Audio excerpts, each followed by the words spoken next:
Welcome to the Metaphorosis magazine podcast, your home for beautifully made speculative fiction.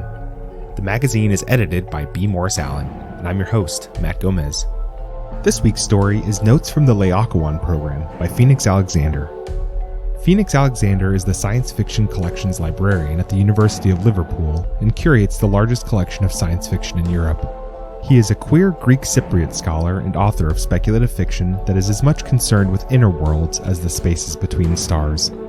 Visit him online at phoenixalexanderauthor.com or on Twitter at Dracopoulos.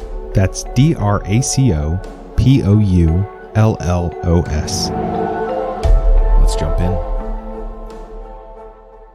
The orbital module fails to detach, and we ignite in the full-mouth kiss of the planet's atmosphere, spinning with the velocity that pushes us to the black brink of unconsciousness.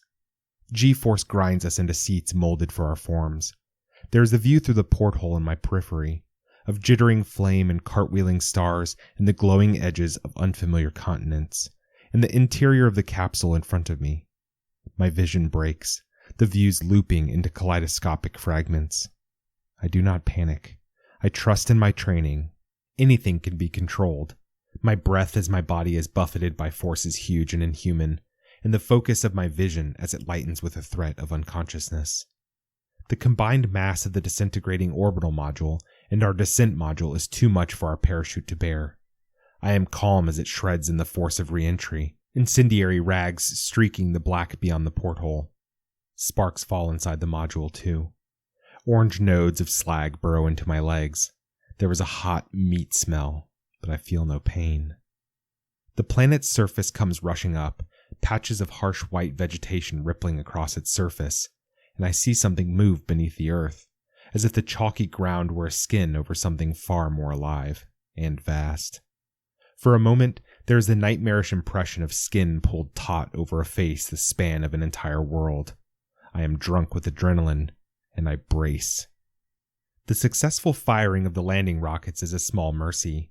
The capsule finally hits the planet's surface, and my spine, elongated after months of weightlessness and beaten by the tumbling violence of our descent, breaks. There is pain, and then pride as I identify which vertebrae have shattered. They are somewhere in my cervical spine, perhaps C3 and C4, where my neck meets my shoulders. Beyond the porthole, fire. The memory is of a hot and starry night on a date on which something is celebrated. I forget what, because in this memory, you are the most important. And in this memory, I clutch in my hand a little burning thing. Nothing loud or dangerous, just a sparkler, flaring fire as I draw words in the air. Words I will never say to you, but that I pray you can make out. Kiss me, Brian Lowe, I write, laughingly. You always hated your name for being too dull. To me, it is miraculous. Kiss me. The words hang in afterglow between us and then disappear. You were bolder than I, living a happiness that I envy. Entirely comfortable in your skin. Yours was a happy childhood, free of the scandal of your mother deciding to love women when you were in high school. You were not bullied by children as cruel and judgmental as their parents, though not as cruel and judgmental as my father, who tried to beat the queer out of my mother until one day she simply left. You would never call yourself that, would never define yourself by your most intimate desires. You are just you. You laughing, the beautiful contours of your face lit by the sparkler as you dodge backwards. Stop it, you'll set my coat on fire. You smile, grabbing my wrist. The moment is a gentle kind of control, and your breath is warm. So I stop writing the words, and I don't say them.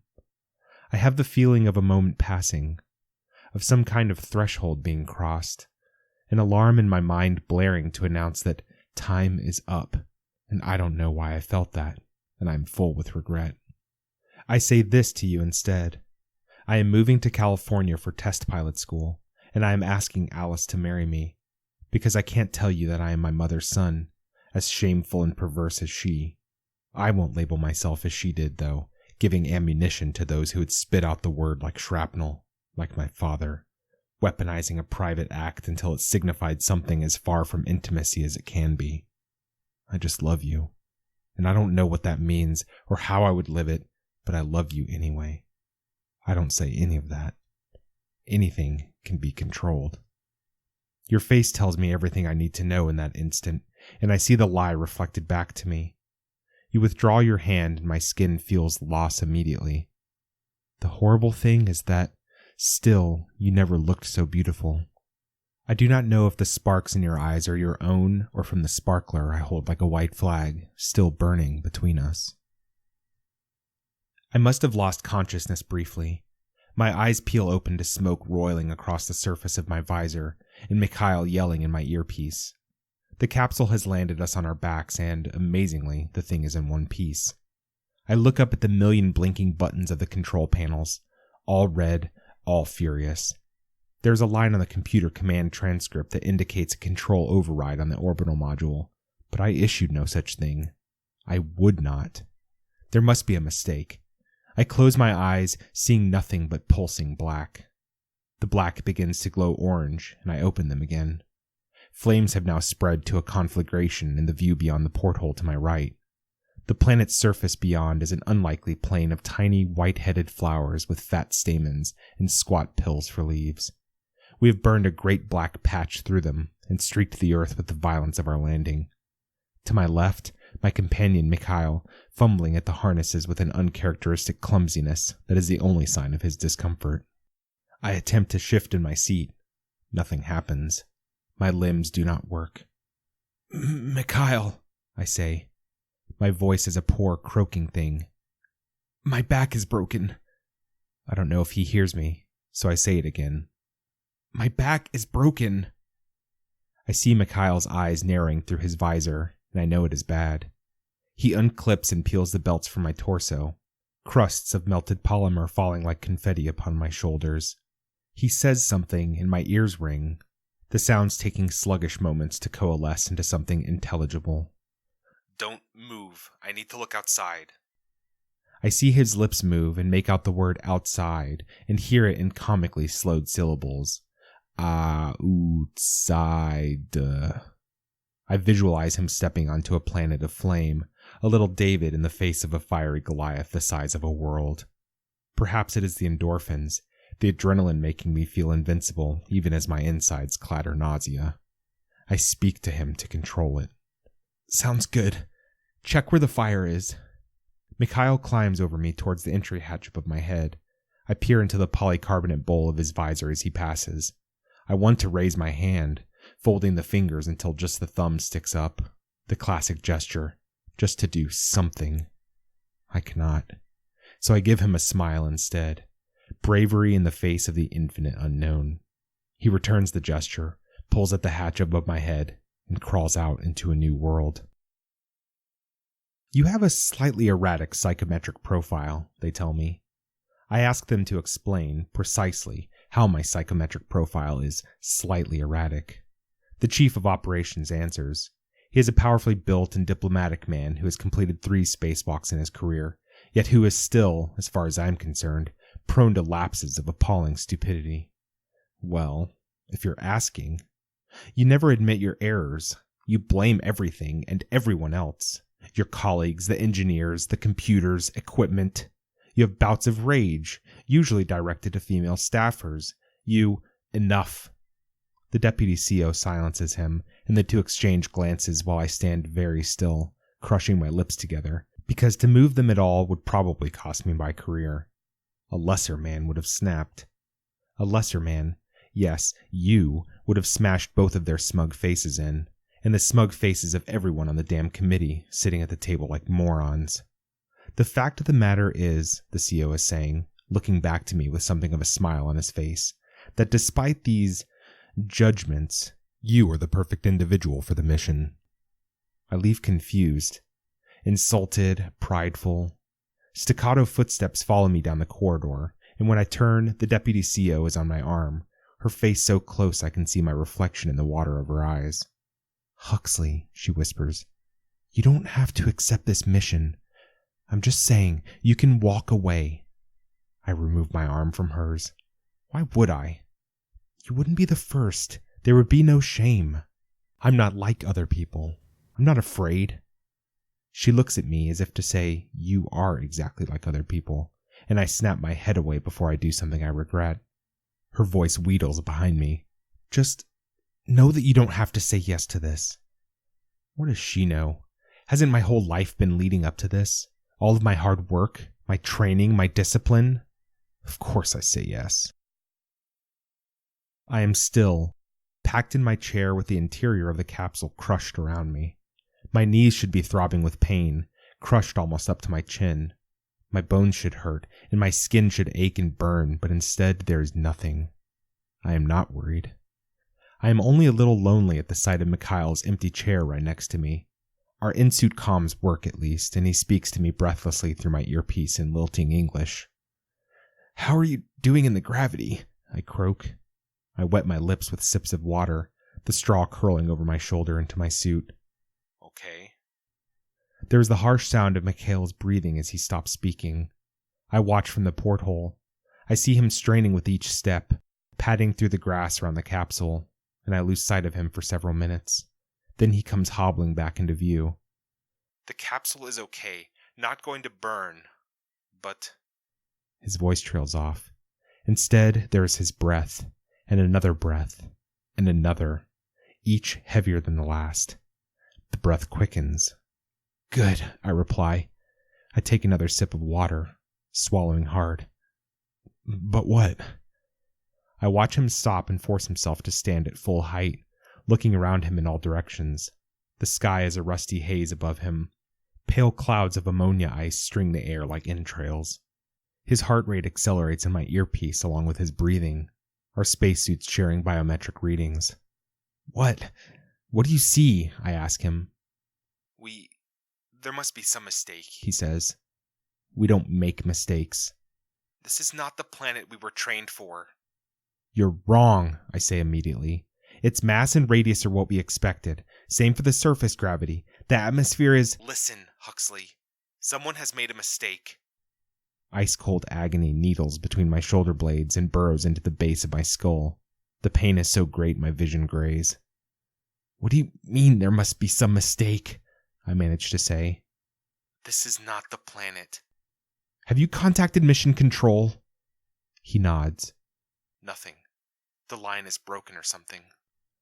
The image of the command code overriding the orbital module rolls green in front of my vision, and with it the awful possibility that they know about this. The pain softens, as if something warm has nested in the base of my skull. I do not tell Mikhail. His panic would be the end of us. I watch him kneel, the movement quick, the planet eager to bring him to its surface, and pull an instrument out of his suit, sinking the needle into the soil. Calcium, silicon, and iron make up the highest percentage of minerals. His head suddenly cranes to the right. He has seen something behind him, something I cannot, no matter how fiercely I squint. "Mikhail? Mikhail, what is it?" He freezes, stuck in a crouch. "Huxley." "Yes?" "I think I see something." "What do you see?" The radio crackles and his words break infuriatingly. "Someone... hell..." More harsh breaths, more heartbeats. I do not want to know him so intimately. His pale suited body stretches, then stiffens, caught between rising and... what? Crawling? Away or towards the capsule? He is a good man, but an idiot, a coward, indecisive at the worst moments. I lose my temper. "Be a man and tell me what you fucking see!" I roar even though it shreds my throat. The tip of the straw hits my lips. Fuck it. I snap at it with my teeth, the only movement I am capable of. I admit, here I lose a little control. "What do you see? What do you fucking see?" No, don't come in! Don't!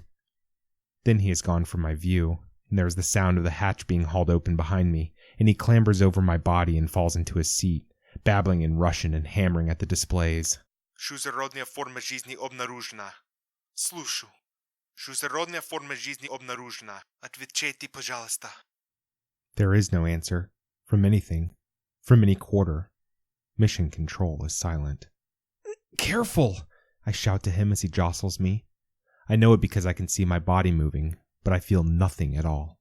Not the impacts nor the weight of his body. I have to slow my breathing because I know I will lose consciousness. The panic will send me down. One of us has to be strong. He falls into his seat, hammering at the controls and at the comms panel on the gauntlet of his suit until, eventually, he calms. I look back out of the porthole. The flowers billow in a deep-sea waltz. White dust tumbling in the wake of Misha's footsteps. I can see nothing beyond. You can't blame me for being angry. You would be probably dead by now. I ring my wife and tell her the news. The insults from the CO, the deputy urging me not to take the mission. The disrespect shown got to me, I must confess.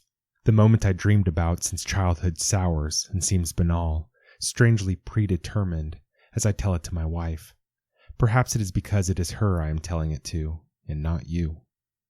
Just let it go, she says. Focus on the positives. My God, Hux, you're going to space! She is cheerful, suspiciously so. Are you sure you're okay with that? You aren't going to miss me too much? There is a pause on the end of the line. Sure, she says finally. You don't sound convincing. What do you want me to say, Hux? Never mind. Bye. I hang up. I make another call. Your voice is sleepy, as if you were sunbathing, sun-blinded. I try not to visualize your body. Hey, Brian. Oh, Huxley! I tell you about the mission and the comments from the deputy. Don't worry about it, you say. I can hear that you are beaming, and I smile too. You're the coolest, calmest man I know. I thought so too. How's Alice? Oh, she's fine. Good. Is her writing coming along well? I realize I don't know how to answer him. Instead, another question tumbles out of my mouth before I can stop it. Are you seeing anyone? There is a pause that breaks my heart, because I know the kind of answer that is coming. Well, yes, actually. Of course you are. That's what people do. My fingers lock on the receiver. Oh, what's her name? You laugh again, slightly unsure this time. The sound is cruel to me. I am not smiling anymore. Jae Young. His name is Jae Young. Part of me is stunned, truly, for the first time in my life. Another part is not surprised at all, and accepts this like a death. This, the loss that was traced in the air that night with the fireworks, when I was too afraid to say how I wanted my life to be. With you.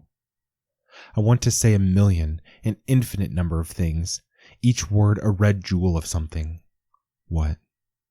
Anger? There is only anger. Anger, anger, anger, pulsing in syllabic form and ready to fall like a meteor. I hang up.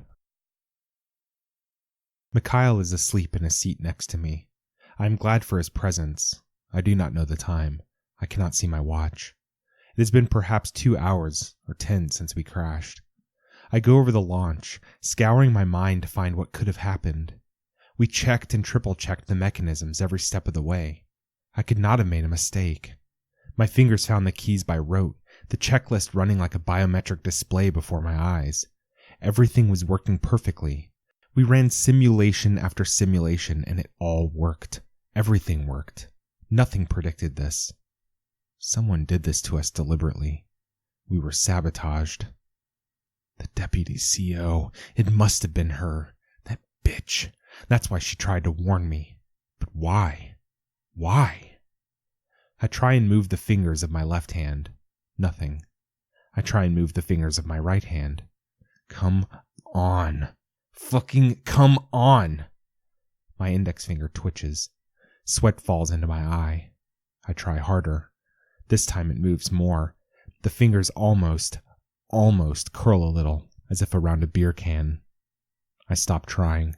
My breath comes in gasps, and the sound frightens me. It sounds like something else, less than human. Sweat pours into my eyes and between my lips. I can't touch any of the buttons or dials inches from my face to call mission control, my wife, anyone.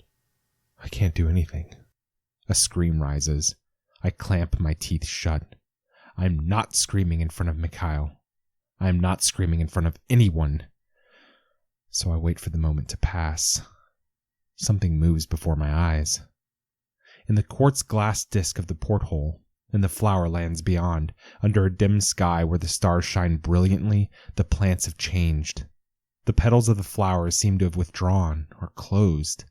I squint, but the distance is just too great to see clearly, and my eyes sting from the sweat. I look out into a forest of gently undulating pearl-white fronds that move, awfully, rising up from the ground like hairs on aroused skin. "Mikhail," I say. He snores and whimpers into his helmet. The fronds move, blown by a wind I cannot fathom, and turn to gesture in the direction of us. I feel observed. "Don't you dare," I whisper. I want to make fists with my hands. The fuck is this? Yes, I am losing my cool. You always thought I wasn't aggressive, but you're wrong, Brian. You're so wrong. You helped me control it. I never got angry in front of you. But you are not here. You aren't here, supine, broken-backed on a foreign planet and watched by things like snakes, half alive, looking at you with pearly tips with no eyes, but you know they are watching anyway. You would be screaming by now. I know you would. Mikhail speaks next to me and I cry out. "Huxley." Sleep thick, he speaks. "Why are you crying?" Then he looks out of the porthole beyond me and shouts in horror. "Go out there! Go out there and kill them!" I yell. Instead, he fumbles for the controls, speaking to Mission Control, reporting these things in frantic Russian that cannot be true. 9 meters. No, 10, 11. I think they're alive. Yes. Please send help. Please help us. The comm is silent. There is no one there. While I shout and curse at him, Mikhail turns away, crushing himself even further into his seat, and simply stops looking. What kind of a miserable fucking coward! Rage saves me. I curse him instead of screaming my fear. At some point, exhaustion shreds my voice, so I, too, close my eyes. White limbs wave endlessly in the black in front of me, and I think I hear a voice from the comm, the CO's voice. Satisfactory. Independent variable. And I think, what on earth can be satisfying about a forest of fronds glowing and growing and watching, without even orbs for eyes? They tap instruments against the wet membranes of our eyeballs, testing the pressure. We run on treadmills at the bottom of an Olympic-sized swimming pool meant to simulate exercising in 0G. The pressure makes my limbs iron and my breath come hard through my oxygen mask. They attach other masks to our faces and pump increasing levels of CO2 into our respiratory systems. 2 mil, 3 mil, 4 mil. We are sat next to one another in doctor's chairs, me and Mikhail, and he whimpers with terror as the mask is pulled over his head, whereas I take it with a grim smile. I would take anything this way, to serve the greater good. Could you say that? You who gave in to your baser desires, and who even now are probably growing fat and complacent in an unremarkable job, in an unremarkable house, with an unremarkable man. A man. Jay Young. The word circles in my head as the CO2 levels pump up to 5 mil. Mikhail starts coughing beside me, eyes streaming. I hit the arms of the chair with my fists. Who the fuck is Jay Young anyway? The orderly looks at me. Pardon? I rip off my mask. Mind your fucking business, I reply. They hold mock funerals for us, as they do for all astronauts. Afterwards, the psychologists ask me questions that I have never heard an astronaut asked before. Do you believe in the dignity of non-human life? No. What aspect of death frightens you more, physical injury or the concept of the oblivion of consciousness? Neither. Which is the stronger force, love or fear? I do not answer. I cannot answer that, because to me there is no real difference, but I do not tell them that. I wake up to Mikhail crying. At first, I think it is something calling outside, but I know that is impossible, because all my senses are filtered through my suit and come with an underwater muteness, or with a tinny crackle of the comm, or they don't come at all.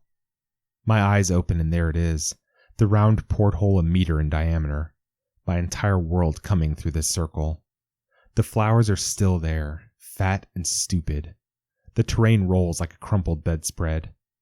As my eyes focus, I see odd patches where the flowers have been crushed, as if something has dragged its belly across the ground in a meandering path, or a line of animals has trampled them. The paths disappear into the distance in a crazed path. My lips work for the straw. The flesh of them feels cracked. What is it, Mikhail? At first I don't understand what he says. Then I do. I have been tasted. Something tasted me. What are you talking about? I woke and something was pushing my back like a knife in different places, and my suit is... His voice trails off. I can tell by the direction of his voice that he is, looking at his seat. I see his dim form hunched in my periphery. I try to move my head a fraction and am stunned by the agony. Short, he curses, again and again. What? What? What is it? I can't fucking move. The seat, he shrieks. Full of holes. There's something beneath the capsule. There must be something beneath the capsule in the ground. The image of that titanic face returns, gaping its mouth as we fell, streaming fire pushing up against the surface of the planet to take us, sending tendrils up to taste. Without warning, he squeezes over me again. I can't feel the mass of his body, but he knocks my knees and legs, and I shout to him, "Stop! Fucking stop!" Because he could be doing more damage to me, but he is over and out of the hatch again, shoving it open, and he is outside. Mikhail, stop! I hear the impact of the hatch rolling to behind my head, sealing me in. I do not scream. You'd be proud of me, Brian. I don't scream. Out loud, at least. I want to move. I want to move my fingers and toes and pull myself out and run to you thousands of miles away on the planet I call home. I want to hold you in my arms and feel the warmth of your body and tell you I forgive you for Jae Young and ask for your forgiveness in return for betraying you with my sham of a marriage, of a life. But I cannot move, and so I watch Mikhail stagger over the terrain through that goddamned porthole, bent double under the weight of his own body. His breathing and heart rate alarms in my ears, and something else, a warning tone, electronic this time. A red glowing visualization of his skeletal structure pops up in the inside of my visor, and a numerical reading, -2, that I do not at first believe. Our suits perform scans of our bodies every 24 hours, sweeping us with minute levels of radiation, and his bone density reading is almost equivalent to someone suffering from osteoporosis. Impossible. The suit must have been damaged. I look from the display to the pitiful sight of him clambering over distant dunes outside, headed for God knows where. Nothing makes any sense. Mikhail, your bones! I share the visual feed with him, although no doubt he has already been alerted by his own suit. Tasting! He shrieks. Tasting! I remember the cold finger of pain and the winding warmth at the bottom of my skull, and wonder, too, if I have been tasted. If tendrils have pushed up from this planet, somehow burrowed through the combined layers of metal and insulating material that make up the outside of the capsule, and pushed into my body, tearing the fibers of my suit, and taking mass. There is movement again outside. Not Mikhail, invisible through the ground-hugging carpet of white dust he leaves in his wake. A head peers up over a mound of terrain in front of him. A human head. And another. And another. They move as one over the hill and come for him. Dust kicks up in a cascade as he turns to run, but the gravity is crushing, and the creatures, backs bent in parabolas, haul themselves with horrible speed. I can see the muscles of their arms from where I lie here. They are like elderly men and women curled by age, palely human, hideous. Their eyes are big, bulging from their sockets, their heads downturned and necks craning down to the ground. Their backs are the highest parts of their bodies. The spines curve and push upward like the hulls of capsized ships. Their pupils are quick and agile, moving in their broad and horrible homogeneous faces. They shamble in pursuit of Mikhail, faster than they have any reason to be. I hear their shrieks and cackles over the comm. They seem to be enjoying this. They seem happy. There is screaming and screaming. I cannot see beyond the pillar of white dust that rises in the distance, the only signifier of Mikhail. Rocks clatter, or is it teeth? And a final scream arcs up, high and womanish, before the comm goes quiet. I stop screaming as he does. I listen. His heartbeat is audible, accelerating to almost 200 beats per minute, and accelerating further. Then all readings go dark. They must have torn him from his suit. My heartbeat is my own. I bring up the display of my own biometrics in the corner of my visor and find that my bone density is at -3. How can that be possible? How? Now that I think about it, why on earth would our suits measure bone density? Why didn't I ask? I have been tasted. I have been taken from. I am alone, on my back, with the planet drinking from my spine, betrayed by those I thought I could trust. They have killed Mikhail. They will not kill me. When the dust settles, I see his spacesuit, torn in 2 pieces, lying among the flowers. Perhaps there is no use, but I speak into my helmet, hoping someone will answer, hoping for a human voice in my earpiece. We are being attacked. We are dying. I do not understand what is happening. I think of you, and I start to cry, and I ask for help. I beg. It is easy. As easy as I was terrified it would be. For the anger to quench and the awful weakness inside to speak its truth, raw and shameful. Please help us. Please help me. Please, please, please. Someone clears their throat. I hold my breath for an answer, and there is an intake of breath. A woman? The deputy CO? Will she be kind to me again? But there is nothing. No answer. I know you're listening. I know you're fucking listening. I can't breathe. My chest rises and falls too fast, and what I think is my screaming is the breath trying to come and not coming. I fall blackly into unconsciousness. It is the final meal with my family and friends before we leave for Star City. You were not there. I regret that now. Isn't that funny? Regret always comes too late. I don't think we are capable of regretting anything as long as there is a chance of turning things back, of changing them at any moment, or so we delude ourselves. And then the chance is gone, and there it is, regret, the most useless of things. So we eat and you aren't there. There is Mikhail and his wife Isabella, and an Italian astronaut whose name I forget, and my wife and her sister's husband and their children, and Mikhail's friends, 2 men and their wives, and their 5 children between them. We toast in our various languages, the adults laughing over vodka while the children crawl and clamor around our legs. I tell you, Isabel beams at me, you're lucky you don't have kids. It's hard leaving them behind. I smile and think of you and drink. Isn't it funny, my wife says, pink-faced, tipsy, that they aren't letting our husbands dock on the space station? Just a shuttle up there strapped in for the journey and then shot back out to this very secret planet on this very secret mission. Isabella hiccups. I heard that the planet is changing location. Can you believe? The thing is moving? Planets don't do that.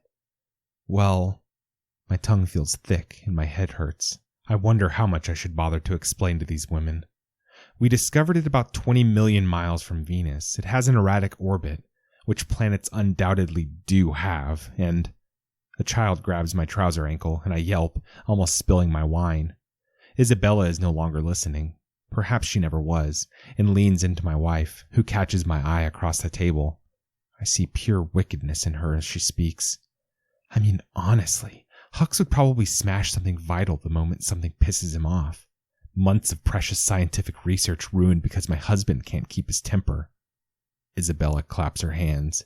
Yes, and my poor Misha would wet his suit when something goes wrong. Can you imagine putting poor Hux through a face full of zero-G piss? The women laugh. Mikhail, to my disgust, grins like a fool next to his wife. It's okay, I'll just piss on him in the capsule, he gestures to me. Poor Hux. What exactly is your mission? One of Mikhail's friends asks. Mikhail shrugs, laughing like everyone else. Data collection, assessment of habitable environment, you know. The friend laughs, the sound foolish. The man's lips and teeth are reddened from wine. I don't know, actually, but it's okay, I get it. Poor Hux? I stand up. This is intolerable. Here we go, my wife says, leaning back in her seat. Yeah, here we go. I'll tell you what our mission is. It's advancing the progress of fucking mankind. How is the writing coming along, darling? Sold anything yet? The laughter stops abruptly. You know, Isabella interjects. She is not smiling anymore. Her glare is sober. I always wondered why you married him, Alice. What do you get out of it? What does she get? I can't let her answer. This house? An income? Freedom to write those shitty romance stories that no one wants to publish, let alone read? I regret the words as soon as they come out, but it's too late. Far too late. A child cackles from underneath the table. Alice is unfazed and raises a glass to me. How I wish it were you there, raising a toast to me. About to say something kind, not this, not whatever is coming. Nicely put, darling. To the progress of mankind.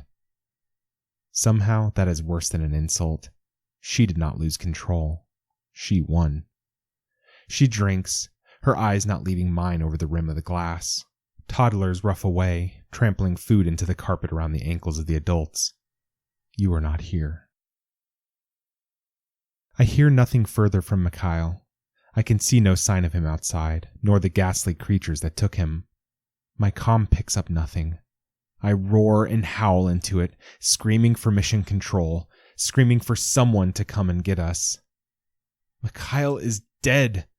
Mikhail is dead, I tell them over and over and over. And then I think it is the nighttime.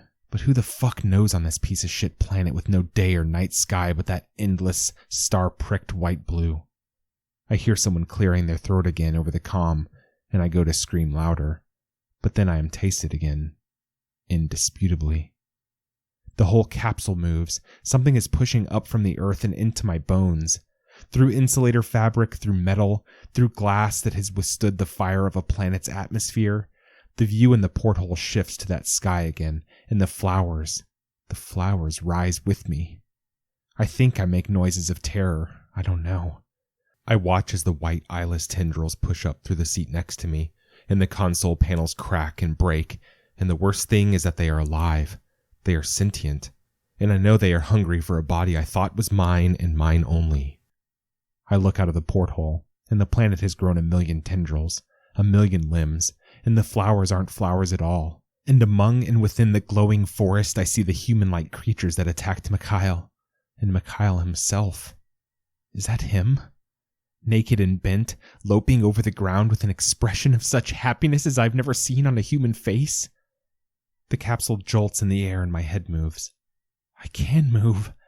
I can move. I can. I look down my body for the first time since our landing. The tendrils have pushed through my arms and legs and out of the tops of my knees.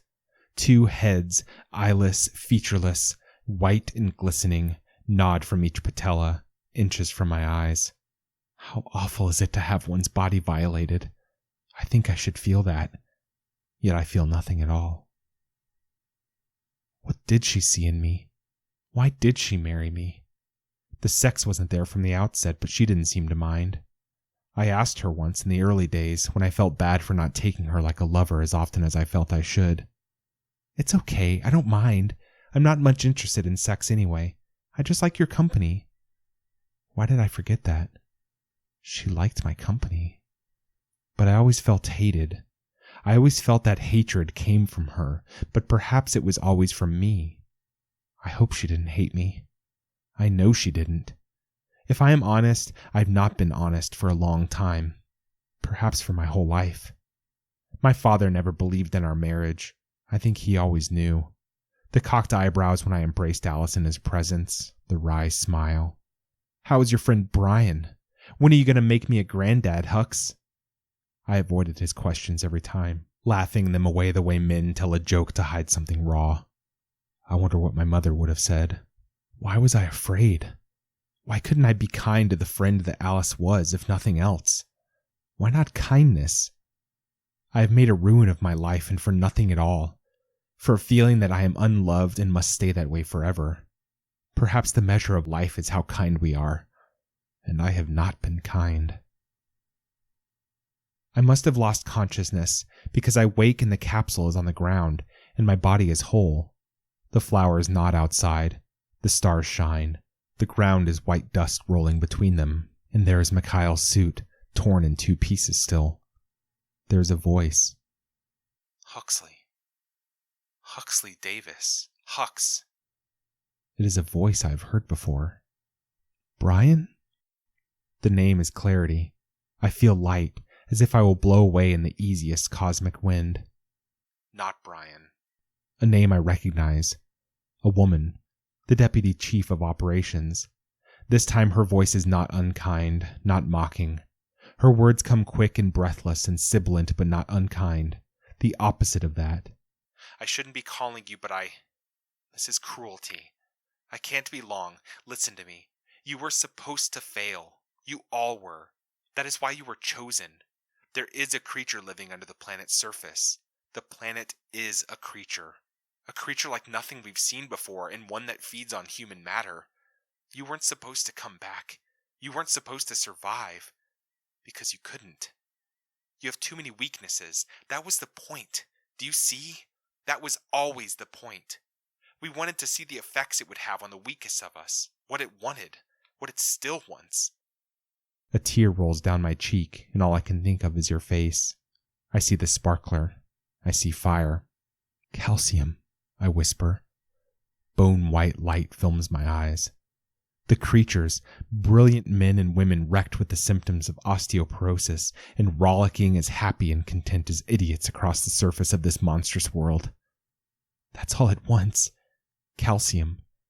I'm an astronaut. The weakest of us. I know she is right. I know. The mission is not so heinous, really. Dulce et decorum est, proscientia mori. Why didn't you just tell me? I would have died for this mission. My body, everything. I don't care. I don't have much to live for. I would have come here willingly. There is silence on the comm. Something like weeping. There's a letter for you. From Brian Lowe. Your wife sent it to us here. Would you like me to read it to you? I can move my hands. Slowly, and the fingers are curled and the elbows don't move. The creature in the planet has taken calcium from me. It's all right. It's a good price to pay. I think of Mikhail's face and the happiness there. I think of what is on Earth, and I think of the voice here in my ear about to read your words to me. Yes. I don't know if I say it out loud or just wish it or just dream it, but there you are, in a woman's voice, over dark space, thousands of miles away, but there you are. There you are. There you are. Dear Hux, I know you probably don't want to hear from me, but I had to write. I never blamed you. I want you to know that. I never blamed you. But I needed you to be a little braver for me. I couldn't wait for you anymore. God, it hurts to write that, but it is true. Do you hate me for that? I think of that and I am ashamed. I can't sleep at night sometimes. Maybe I should have waited just a little bit longer, until you felt safer. Maybe I should have pushed you harder when you told me you were marrying Alice. Maybe I shouldn't have been so afraid. But now you have your life, and are doing amazing things, and I am here on Earth trying to make the best of things too. There's so much I want to say to you, but I'll stick to the most important because I never was good with words. Huxley Davis, I want you to know that you are my one great love. Yours forever, Brian. The afterbreaths of tears on the comm. Then the deputy says, He drew a sparkler at the bottom of the letter. It's in blue pen. The stick part. And lines scratch out of it in red pen so you can imagine the sparks. I wanted you to know that. Huxley, are you there? Huxley? I can move again. The thing has stitched my nerve endings together with the flowers that are not flowers, with the fibers that have taken my calcium like alveoli taking oxygen. Just a process that happens, without malice, to keep an organism alive. It is all right. Everything is all right. Turning in my seat sleepily, like an ancient thing coming to life, I push out of my harness. With newborn hands, I remove my helmet. The effort makes me sweat, because my fingers are curled and the muscles of my forearms are thin and taut. I press my face to the glass of the porthole. That damn porthole. I do not curse it now. I was a child looking out of it. I am not that anymore. White-red light makes dazzling lines across my vision, and I imagine you out there. You like you were that night all those years ago. Young, bearded, beautiful, holding that sparkler out to me. This is it. This is the second chance. Will you come with me? I imagine your voice saying to me. Yes, my love. This time there is no hesitation, no fear. None in the slightest, none at all. Yes. Well, come on then. I remove my suit and undergarments and crawl out of the capsule to emerge naked and blinking in starlight. My back is bent and my limbs extend rigid under me, but I have never felt stronger. The air is as sweet and as new as I imagined air on a new world would be. You are not outside, but the others are, and Misha crawls forward and touches my arm. He looks delighted. Delighted, happier than a man has any right to be. Let's go, let's run, he says, nodding. His chin tucks into his chest. I raise a knuckle to a horizon distant and flower-filled. A million heads nod, making promises. The planet settles beneath us. Everything answers yes. I am doing this for you because I know something the deputy doesn't. I know what this planet wants because I want it too. It wants to not be alone, to take a living person into its most intimate core, to take many people, 1 million lovers, and make them happy, but make them stay. It doesn't matter if we are the weakest humankind has to offer. Even the weak deserve a chance to be remade whole. I'm not afraid now. I'm brave because of you. I see that now. Your love has done that. Watch me. Breaking into a run with a group who coax me on because the gravity is stronger here. But do you think a planet's core can keep me from moving? Watch me run. Faster now, howling all my regrets to the windless air. My wife, my mother, my father, I am sorry. And the children I never had and the friends I pushed away and my family who don't matter anymore because you are here in my heart, just over that rise of earth, beyond the starlit horizon. My second chance, my angel, my family, my savior. Watch me, loping life over the planet of 1 million flowers, breathless blesses from my lips, dedicating each and every one of them to you. That was Notes from the Laocoön program by Phoenix Alexander. Thanks for listening. If you'd like to read or listen to more speculative fiction, visit us at magazine.metaphorosis.com or on Twitter at MetaphorisisMag.